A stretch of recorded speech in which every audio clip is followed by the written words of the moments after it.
Hi, my name is Tom Mitt. I'm with the Stories Project, and I'm here today with Tom Cannizzaro. Tom, tell me a little bit about yourself. Where were you born? Things like that. Okay, I was born in Milwaukee, 1943, July 20th, 1943, and I come from an Italian family. The whole family's originally from Italy, Sicily. Where did you live at the time? Where did they all On live? Booth Street, 2335 North Booth. You know exactly, remember the exact address? Yeah, and I was born at I think it was Children's Hospital. It was the old one on 19th and Wisconsin Avenue, which is now in Tosa. But I do remember my childhood. The biggest thing I remember in 47 was a big snowstorm. Yeah. I got pictures of me about standing here in the snow way above 47, my head. so you were like 4 or 5 years old at the time. It's Yeah. about as far back as I can remember things. Do you remember much about your parents? Yes, I do. My dad was a tool and die maker, and my mother worked for my grandparents that owned a nightclub in downtown Milwaukee, 3rd Ward. Okay. And were your parents born in Milwaukee? Were they originally from here? Yes, they were. They were. Okay. From the 3rd Ward. They both attended Andrew Jackson School, where they met and got married after school. Now, the 3rd Ward back then, that was a heavily Italian neighborhood, wasn't it? Yes. Yeah. Yes, it was mostly Italians. What do you remember from that? I remember Grandma having 2 nightclubs, and as far back as 6, I started working in them. I started peeling potatoes. So now you got my attention here. Grandma had 2 nightclubs. Yeah, well, she had both not at the same time, but she started with a nightclub called the Bright Spot. The Bright Spot. Yeah.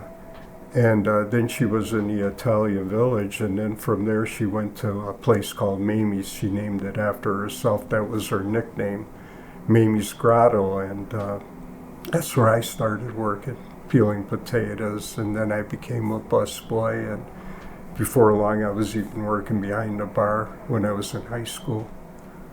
So you were a high school bartender? Oh, yeah. Yeah. Oh, yeah. I remember inviting one of my teachers from high school to come down and have a drink on me, and she couldn't believe I was bartending. I was only 16 years old. Nice. It was legal if your family owned a bar. If your family you owned, could own it. Mm-hmm. Without a license, you could work in it. Now, you were telling me earlier about your grandpa. Yeah, I had a grandpa was born in Sicily, a little town called, the capital of Sicily is Palermo, and he came out of a little town called Porticello. Porticello. Yeah, and he met my grandma there, and they got married in Porticello, and he came here to America to check it out and liked it and sent for my grandma, and they ended up moving into Racine and had a family, 3 kids, and they moved into Milwaukee, 3rd Ward. So they had 3 kids. They had 3 kids. And one of them was your father? My dad, the oldest. Then I had a aunt. Well, she died at 10. And then I had another aunt who was my godmother. She died years ago. Oh, okay. And then your grandmother, your grandfather came from Palermo, and then he met your grandmother. His wife in Porticello. In Porticello, they got married. And he came over first. Yeah, he came over first. Lived in Racine for a while. Right. How many years later did Grandma come over then? Within a year, she was just right away. Yeah, he sent quick for her pretty quick. Oh, okay. They had just gotten married in Italy, so I'm sure he wanted her there. Probably. Yeah. Mm-hmm. So do you have any pictures or anything from the wedding? Or yes, I have pictures from my mother and dad's wedding. I've got movies from it. Thing I remember seeing, and I have the movie. Remember seeing in the movie is the cake. Them standing under it. It was so big. The cake from the wedding. The cake. Yeah. Mm-hmm. Yeah. Now back then, that weddings were not as big. These big, huge things that they used to be there out here. But an Italian wedding, I think. Yeah, it was all food. It still is today. It still is. Yeah. Yeah. Mm-hmm.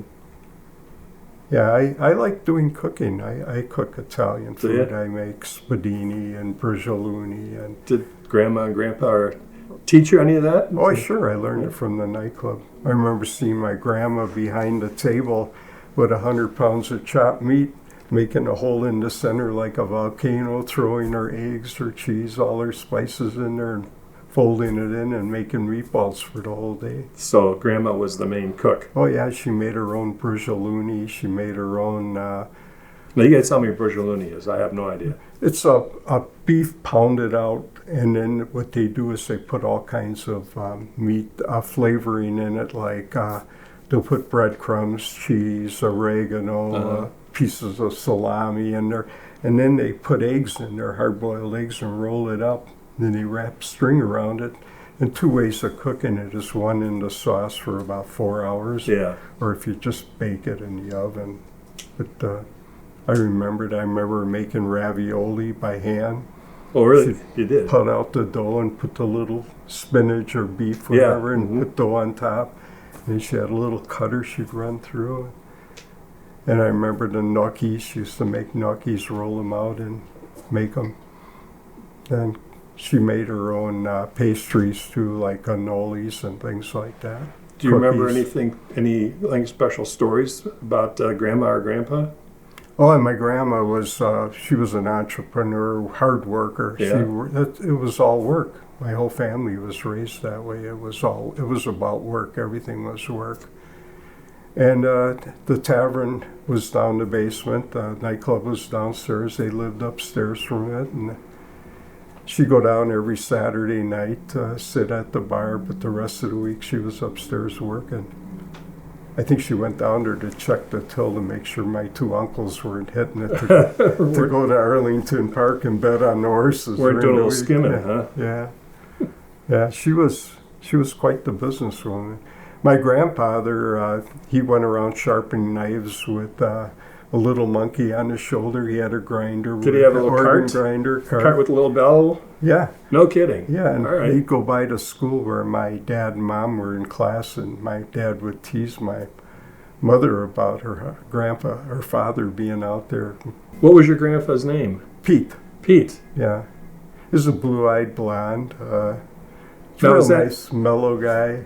Now, Pete doesn't sound like a particular Italian name. It's Pedro. Yeah, there you go. I was going Pedro. to say, that sounded like the American version. Yeah, and the other side of the family, my grandpa was 6'6". He was born into a family with 3 other boys besides him. One was 6'2", he was 6'6", and the other 2 were 6'7". So they were all big. Big, tall Italian guys. I don't know what happened to me. So Grandma and Grandpa came over. Yeah, and they met in Maryland, and they got married there, I guess, and then they moved to Milwaukee. Yeah. That's my mother's side of the family. They're originally from Calabria, which is the island where the Buddhists, Sicily, in that area. So what do you remember there? I remember the cooking. The whole family, the get-togethers were all about food. It's all about food, isn't it? Oh, yeah. Cousins, we were all together. Every Italian family I know, it's either surrounded or centered around the church or around food. Yeah, our church was Pompeii, which was down the Third Ward, too, which has been torn down. Has it? I was baptized at that church. Oh, you were? Okay. Are you a particular religious man? Yes, somewhat. I broke away for a while, but in 2000 I had a pretty good stroke, and I figured I better find out about it. So I went out, I bought a Bible, I got a concordance, a Bible dictionary, and I started reading. I became a Lutheran. I was raised Catholic, but I became a Lutheran. And I'm quite involved in my church today. I was at one time an usher and somewhat elder. And today I just attend church. Yeah. But it's a part of your life. Oh, yeah. It's a big part of your life. Big time. So now you had some siblings. Yes, I did. I had one sister. She was born in 1949, Tony. And Tony and I attended St. Rita's school together, where I was a few years ahead of her.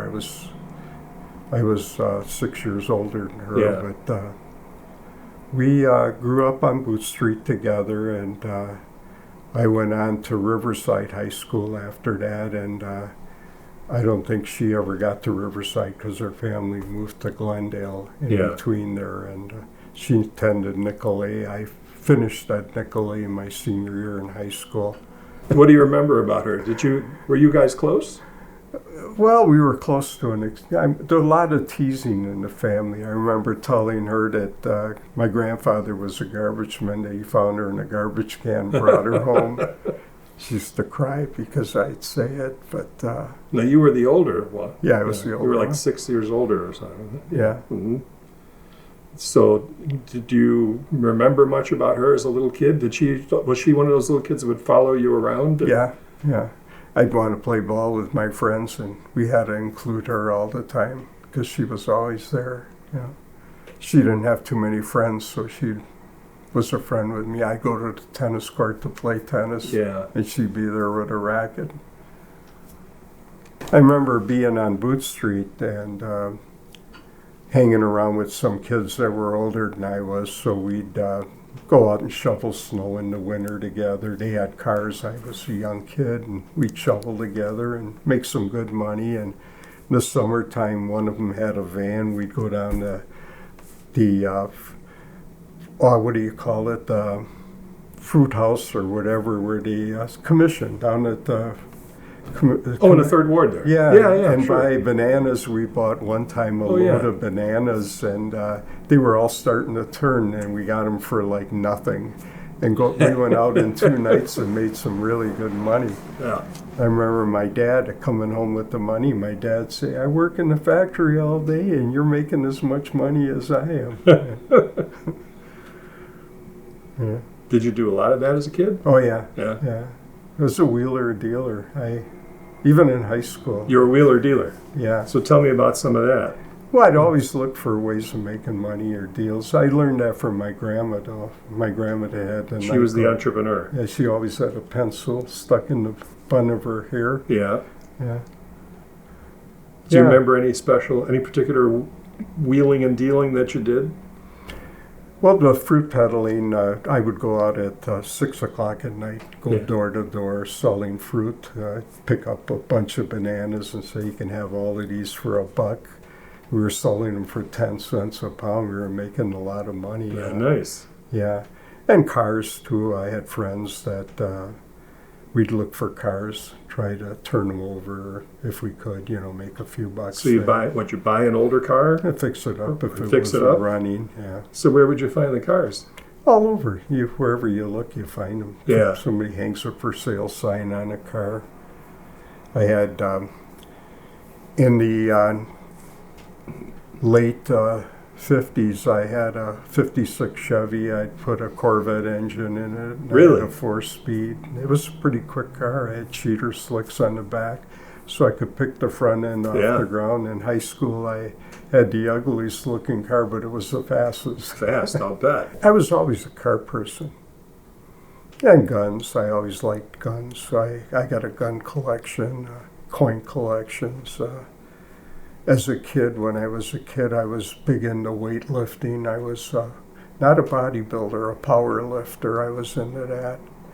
Then when I grew out of that and got a plumbing apprenticeship, and it took off from there. I got my plumber's license in 1970, and 73 I wrote my master's, got that, and I started my business about 78.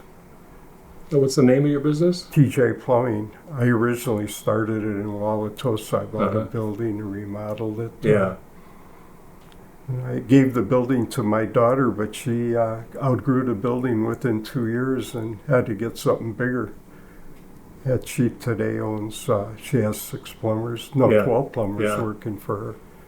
I think around 29 or so, I went to a karate studio to do some plumbing work, and the guy said to me, I remember the instructor, I was 225, and he said to me, you look powerful and strong, but I bet you're real slow. Well, he was right. He showed me how my punches were slow, so I got into Taekwondo for 3 years. Oh, yeah. Went down to 180 pounds when I quit. Wow, that's a big jump. Yeah. Yeah, and then I had my first son, Nick. Nick was born in, I got married in the 70s for my first wife and had Nick. He was born in 71, and we spent a lot of time together. I was his instructor at the karate school. We'd go fishing, traveled all over California together. Then in, I think the end of that year, I got divorced, but I was still close with him.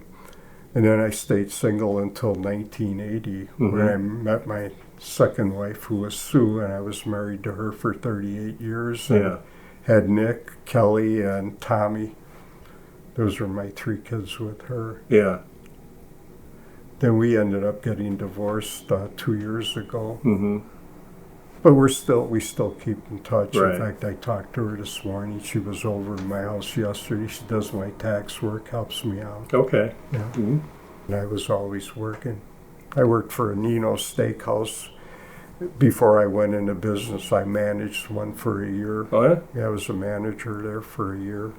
How did you fall into that? Well, I started working for Nino's in '65 when I was an apprentice, and Nino and I became pretty good friends. And when I quit working as a manager in Waukesha, he said, "What are you going to do?" And I said, "I'm going into business." He said, "Well, take over my accounts." So my first day in business, I always say, I had 36 Nino's Steakhouses. Wow. They were all over Illinois, Rockford, Aurora, Sterling, Joliet. Yeah. But I remember I had 6 plumbers after the first week I was in business because we were working here, there, and spread out pretty thin. Did you do well with your plumbing business? Yes, I did. Mm-hmm. I was always into the stock market too, so I did exceptionally well. I made some good investments. I bought Apple when it was in the teens. Oh, no kidding. Yeah. I've been playing the stock market since I was 14 years old. I was dating a girl. Her dad was a doctor, and he said to me one day, "I could see you're not college material." And he said, "I'm afraid my daughter wants to marry." I was only 14. Yeah. So he told me to start buying McDonald's, which I never did. But he taught me how the market works. And I remember a lot of that stuff. I remember just at 14 telling me, I used to hunt a lot. I had quit hunting when I started my business. "If I get the license, will you take me hunting?" I never thought she would. But she took gun safety and got the license. And we'd go hunting on weekends and never get a deer. And Do you remember the first time you went hunting with Jess? Yeah. Tell me about that. First time we went, we're out in the woods, and she blamed me for not seeing a deer because I didn't want to shoot a deer, and I figured I wouldn't load my gun because if I saw one, I would shoot it, and then I'd be sorry about it. So I remember her yelling at me that we're not seeing deers because I didn't have any bullets in my gun. Oh, so she knew you didn't have. Yeah, she found out. Mm-hmm. And remember, they had a river boat there with gambling, and Jess said to me after hunting, "Let's go to the riverboat." They had a pretty good buffet, so we went through the buffet, ate the buffet, and then she says to me, she wanted to gamble, and I said, "Well, you got to be 18 to go in there." I gave her $5. She went in there, and she was ahead at one time about $40-50. How old was she at this time? Oh, she was 14, 15. She was 14. 15, somewhere 14. And she was ahead $40-50, and I told her, "Walk away and win her." Well, she put most of it back, but she did walk away with some of it. Jessie was into sports in high school. Like she went out for hockey. Yeah. Field hockey. She lettered in that. And then she decides to go out for regular hockey. Doesn't know how to ice skate, but takes ice skating lessons on weekends. Yeah. And she was on the hockey team. I remember going to one of her games, spend more time on her hands and knees hitting the puck than hitting it with the stick. And I remember Jess was always in everything. I bought a go-kart, and she was the aggressive one. She'd take her. We had a go-kart 2 kids could sit in, and we have a circular driveway, so she would drive around it like it was a racetrack. Then she had a mini bike, and she drove that like. So like she was fear of death. She was the wild one, huh? Oh yeah, she was the wild one, and then after that we got an all-terrain vehicle, and just as wild on that. I remember going to Fair Park. She wanted to jump off the bungee thing, and her mother said it ain't gonna happen. There's no way. No kidding. Yeah, and Kelly was aggressive too. Field hockey. My boys weren't as aggressive as the girls. The girls were. Kelly come home one day and she was hanging around at a place where she was around 21 then, and she was still at home, where they had wrestling. And a winner would go to Las Vegas for a week. The bar was going to put up the trip. So she says to me, she's got to wrestle a girl that weighed 100 pounds more than her. And I said, well, the first thing the girl is going to do is she'll try attacking you using her weight. So she'll lean forward. When she leans forward, pull her and step to the side and just jump on her back. When she goes down, and she said she had the girl in 10 seconds. Nice. Yeah, she submitted and she pulled her neck back, submitted to it. And then my son Tommy, he got into martial arts. He took lessons in Delafield. Roger Selleck, his father and I were real good friends, and he was in it a couple of years too. Yeah. I always wanted my kids to be aggressive. You know, I didn't push it on them, but I would try. So why was that? Why did you think that was a good idea? Well, I think you should be aggressive to a point, Yeah. not a bully that way. But I mean, as far as life, if you go to a place to get a job and you say to the guy, "I'm the best one I'll go as far as work for you for nothing. Mm-hmm. Just give me the job." Be aggressive. I mean, not just that way, but whatever way you feel. But don't be the laid back person, because it go nowhere. You know, in life, I've always been that way. And so where did that come from? I think my mom and dad. My mom was probably more aggressive than my father. I remember years ago, she'd always be in a newspaper holding a tray of stuff she made at the restaurant. My dad used to call her the celebrity because he'd see her in the paper, tease her about it. But my dad always said to me, you got to work 8 hours. You better like what you do, because if you don't like what you do, how can you sleep 8 hours? And then if you can't sleep, how can you go out and have a good time in 8 hours? I always said party, and he'd say, no, call it what you like, but you got to like your job. You got to like your job. Well, we were talking about that a little earlier before we started this. Yeah. And how can you like your job if you're not aggressive going towards finding what you like? Yeah. And a lot of people get stuck in jobs they do all their life and they just hate it. I can't imagine. It's hard to imagine, isn't it? Yeah, I love plumbing. I still work at it today. I'm 79, and I got a truck set up with a trailer, and I go out and do plumbing work. I work 1, 2, 3 days a week sometimes. Now, you're not the type of guy who wants to just retire and just, sit. I figured I covered my tracks if I start a job and can't finish it, because the health Jesse will come in and finish it for me. So you have your backup ready in case just you need it. I hope she hears this so she does it. Yeah, we talk more about Jess, but I loved all 4 of my kids equally. I mean, they were all different in different ways. Nick is big into guns. He builds guns, puts guns together. Oh, he makes his own? Yeah. He... I don't know, AR-14s. He's put 2 of them together already. That's all he talks about is guns. Wow. Mm-hmm. Yeah. And Tommy was big. He started off coming out of high school and going right over to the Delafield Fire Department and applying for a job. He said he'd wash trucks, he'd do anything, cut the grass. And the chief there said to him, well, how about if you start being a fireman? Well, they gave him his own locker. He gave him his own number that day, and he was on the internet with a locker. Before you know it, he was taking courses at Waukesha Tech on paramedic work. He became the fire department's paramedic. Okay. And then he went on to work in Racine because Racine had a union, and so he could get bennies. And then he went on to teaching. I guess the last time I heard he's teaching in, I think, Appleton and Racine. That's what I heard. I don't know for sure. So he's done well with that. Yeah, he's aggressive too. And Kelly too. Kelly, we'd always... In fact, I remember after I got sick, Kelly would come with me to church all the time. Yeah. And she was always there to support me. Tell me a story about Kelly. Kelly lives with me today, and living with her is a real experience. I mean, I cook meals for her, and she'll come home at 12, 1 o'clock from her. She's got 3 jobs.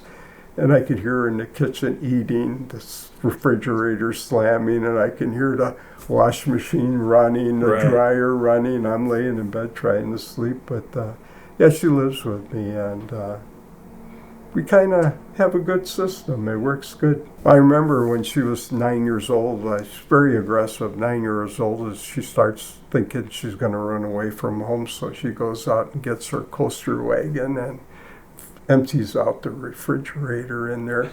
And I always made a joke of it. I said she'd have took the refrigerator, but we didn't have an extension cord long enough. Walks about a block and a half away from our house, and there's a riding stable there. And at 9 years old, applies for a job. She got the job there. Her job was cleaning the stalls. Cleaning the stalls. Yeah. Then she brought her coaster wagon back home with the food and put it back in the refrigerator. How did you hear the story? From her. From her, yeah. She got in a fight with Jesse and was going to run away from home. And that's why she was running away? Yeah, and she worked there about a year, and she comes home one day and says, I'm quitting because I want to make money. So at 10, maybe going on 11, she applies for a job over at the Seven Seas restaurant. And she strikes a deal with the owner. His name was Jack. He's dead now today. But he hired her and told her he'd pay her $3.50 an hour under the table. She didn't have to pay. Her job was, she was in charge of the grounds. Her job was watering the flowers and pulling the weeds. So he did that for 2 years, and then she applied and got a job inside the restaurant as a bus girl. Okay. Did that for a few years, and when she was around 17, 18, they'd let her wait on tables, but she couldn't serve the drinks. So Jess would serve the drinks because Jess was now old enough. And before you know it, she's bartending, working different places. And my 2 girls would wait, babysit for all the neighborhood kids. They were into making money. They want to make money. Another time we're sitting at the table eating, and Jess comes out with a shoebox full of money that she had. These were tips we knew nothing about, that she had been putting in a shoebox. And she says to my wife, was Sue at that time, was my wife, she said, what should I do with this? She says, I think Kelly and Tommy are taking money out. We didn't know for sure if they were, but she thought they might be. And my wife said, well, you should put that in the bank. Well, she put it in the bank, and a couple of years later, or a year later, she decided to buy a car, paid cash for it. No kidding. Yeah, she bought a Nissan and paid cash for it. Wow. Yeah. So being aggressive and being smart with money and working hard, where did they get all this? Was that coming from you or your folks? I think from Mom and me. Yeah. If you look back over your entire life, and you're up there now, what are like one of the happiest times you've ever had? I think right after I had my stroke, coming to the Lord, reading the Bible, and finding out that there's more to this life than the material things. What do you want to say to those people who are going to see this video, never known you? Maybe they're part of your family. Maybe they're 5 or 6, 7 generations later. What would you like to say to them? I would say to make sure that they get to know the Lord. That's the most important thing to me, because this world is, 100 years if you're lucky? Or is that if you're not lucky? Yeah, one way. One way or the other. The other one is for eternity. And I know that if they come to believe, that they'll be there for eternity. So that's probably the most important thing. And the work thing too, enjoy work, enjoy yourselves. And probably the earthly thing would be making sure that they spend time together as a family. Make sure that the kids end up with decent cars like I did with them. All right, well, Tom, thank you very much. Yeah, thank you so much for taking the time to do this. I really enjoyed this. You're an interesting guy. Well, thank you.